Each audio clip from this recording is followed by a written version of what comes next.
But I think that, one of the core messages of U equals U, apart from the fact that if you have an undetectable viral load, then you will hopefully have a life expectancy that is the same as in the general population. You will remain well and healthy, which is a really important message.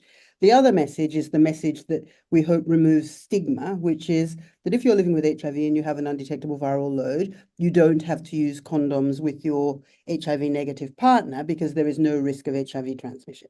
Obviously, you may need to use condoms to protect yourself against an unintended pregnancy or to protect yourself against STIs, but for the purposes of HIV, there is no need to use a condom.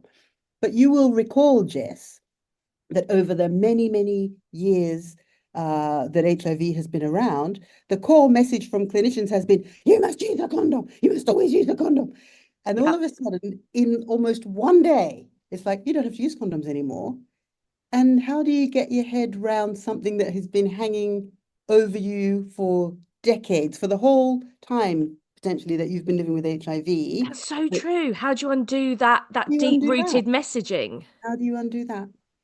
And it's not just undoing it for people living with HIV, it's undoing it for the rest of society who also hear, if you have HIV, no, if you don't want to acquire HIV, you need to use a condom.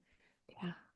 How do you, so we say these things as if they're really simple, but there's a lot to unravel. And I think that is partially a problem. And I think it's a problem both for people living with HIV who stand to benefit from the message, but I think it's also a problem often with clinicians who, unfortunately, and I speak as one, who don't like the idea that there might be a tiny risk, and they don't want to ever say you like when you're in medical school, and I don't know whether I mentioned this before, but when we're in medical school, we are taught two important things. One is that you can never say never, and you can never say always.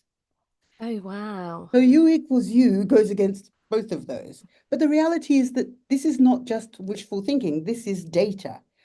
There are data that show that a person with an undetectable viral load has zero risk of HIV transmission. So we need to get over this thing that we were taught about never and always, because in some circumstances, never actually does apply.